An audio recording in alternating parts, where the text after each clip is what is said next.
Expansion of gun rights now in the state.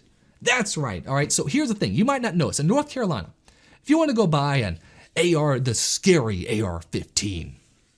When I went and bought my AR-15, walked in, went through a basic background process, got the gun, left. Simple stuff, right? I wish it was a bit easier, but nothing too bad. But in North Carolina, if you wish to buy a handgun, you had to ask permission from the sheriff, and they could decline you. You had to write a letter to them saying, please, government, please allow me the right to be able to buy a handgun of my choosing. And then you had to give them a reason, of course, why you were going to buy a handgun. So, fortunately, I already own a handgun, right? Because, why not, right? So I never had to really go through all of this when it came to buying a new handgun. I was thinking about buying a new handgun because I would like a new one. The handgun I currently have, it's a 40 Smith & Wesson, and let's face it, that's not practical. I know a lot of people are like, oh yeah, 45s and 40 Smith & Wesson. I'd much rather have a good 9mm, to be honest.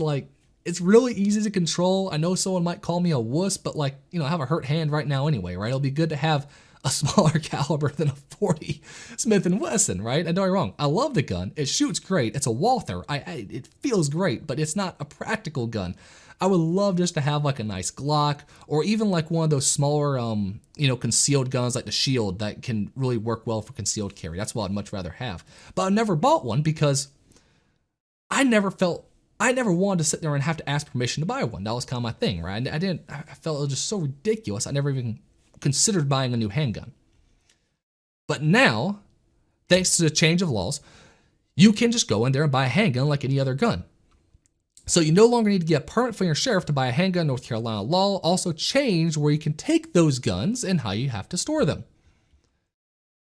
North Carolina, with the override of Roy Cooper's veto, there is a new law about guns in North Carolina. The changes break down into 3 categories: how you can buy the gun, where you can take the gun, and how you store the gun. Frank, I don't know why we need laws about how you store guns anyway. Let's be real. The people who say, oh, you should always have your guns locked up. Okay, what the hell am I going to do if someone breaks into the damn house, right? That makes no sense. That makes absolutely no sense. If someone breaks into a house right now, I have quick access to my gun, right? I can get to my handgun like that. If I'm in another room, the rooms I am most in, I make sure have easy access to a gun. Now, yes, I have to be careful about where I put these guns because I have a 2-year-old in the house right now. And as he gets older, it's going to change what I have to do with him, right? You have to be more careful as the kids get older. Totally get it. And of course, you have to make sure that they understand gun safety as well. But people always say you should always be locked up in a safe. Well, what's the point then? What's the point of owning the damn gun if it's going to be locked up? Someone's breaking open your door, and what are you going to do? Boop, boop, boop, boop, boop, boop, boop. Oh, shit, they're here. It doesn't work. It doesn't work. So the whole gun storage thing, any state that has any laws on that is just absolutely ridiculous. Again, use common sense with it. Don't just have it right next to the crib of your child, obviously. That's really stupid. But have it to a point where you can get to it in a moment's notice, right? You just have to be able to get to it quickly. That's the big thing. So how you buy guns. Starting immediately, you no longer need to get a permit from the sheriff office to buy a handgun. If you buy from a gun dealer, you will still need a federal background check. If you're buying from a private seller like your neighbor, you won't need a background check or a permit. That's how I got my gun when I originally got mine way back when. That's why Governor Roy Cooper originally vetoed the bill. Ridiculous. Here's what he said about his veto earlier this month, and this is funny to me. I don't know why, but this is really funny to me. I think this legislation that completely eliminates the permits for pistols, which could make it easier for someone who wants to commit domestic violence to be able to buy guns. I don't think going backwards. I think that's going backwards. We need to go forward and try to reduce gun violence by respecting the Second Amendment. Notice, when it came to handguns, he didn't talk about crime. He talked about domestic violence. Because guess what? Crime is on the rise in North Carolina. And it's not rifles that are causing it, it's handguns, even though we have this ruling already in place. Yet instead, handgun crime has increased since you've had to ask permission for a handgun. So, man, he doesn't talk about the crime, though. He talks about domestic violence because, I can buy an AR-15 without a permit, But what am I doing? If I was going to beat my wife or try to kill my wife, oh, I know I have this AR-15 right here to do the job, or a shotgun right here to do a job, but I really would rather have a pistol, so I guess I'm just not going to be able to beat my wife. How do those two things connect? If you have a gun, you have a gun. In fact, when it comes to domestic violence, you don't even need a gun. You can just, hammers, crowbars, knives. I mean, a countless assortment of things.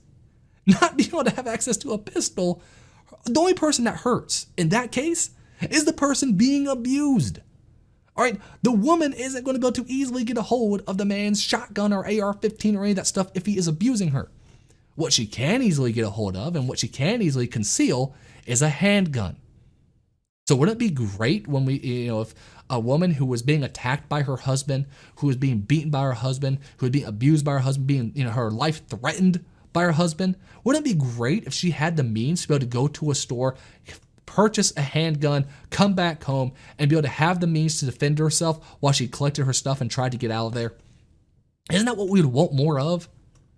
They keep saying, Republicans, they don't care about, gun rights when it comes to anyone. It's just straight white males is all it is. Listen, I want everyone to own guns. I want everyone to be able to protect themselves.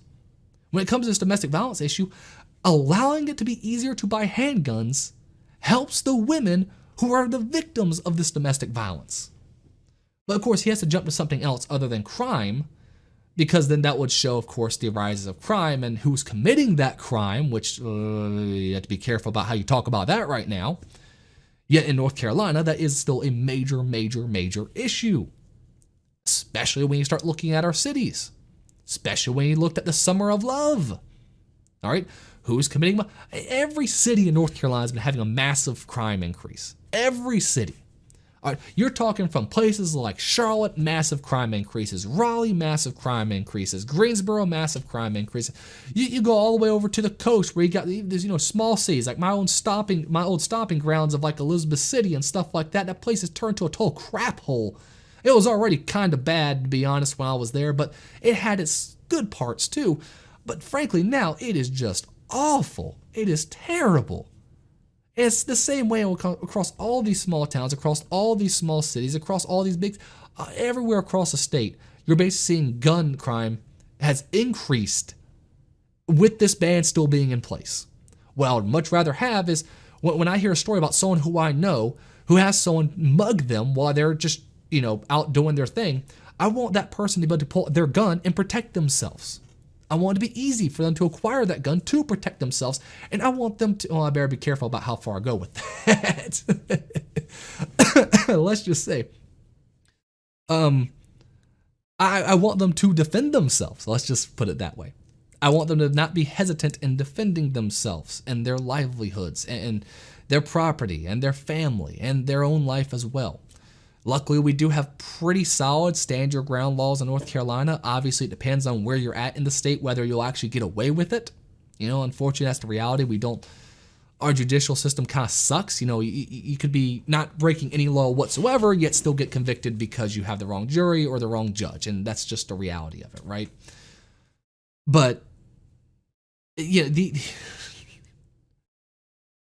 It'll be so great to start seeing more and more people actually go out and buy handguns. And hopefully, because we still unfortunately don't have constitutional carry, maybe we'll get Republicans to do something like pass constitutional carry in the state. Come on, Republicans, do your damn job. Let's pass constitutional carry.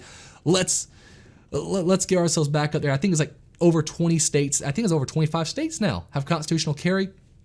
Come on, Republicans. Let's get North Carolina on that bandwagon. Let's go. Fingers crossed. Let's do it. There's no need to go through this entire article. It kind of goes into a little bit, where you can take guns. Non-sworn law enforcement employees will be allowed to conceal carry in law enforcement buildings. That's only if they have law enforcement's permission, which is kind of a silly thing, right? Because they still don't have the right to do it, basically.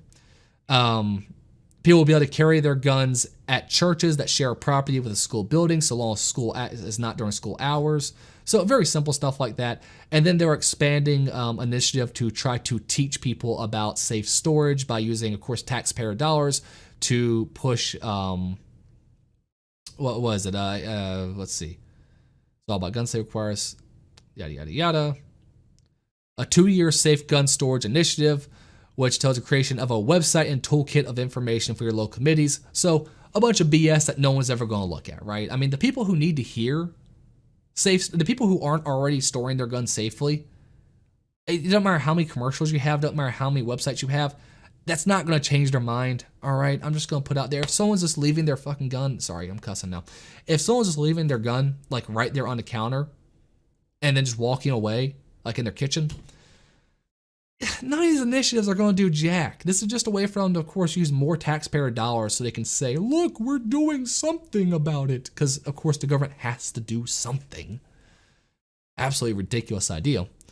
But, again, it's not the end of the world with it. It's a stupid waste of money is all.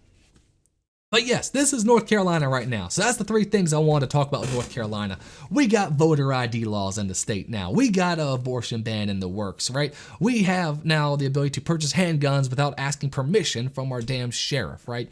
You know, we're not going to sit there and bow before the government before we go and buy our handgun, right? We can actually now go and just buy it, which is fantastic. And you know what? I think I might celebrate.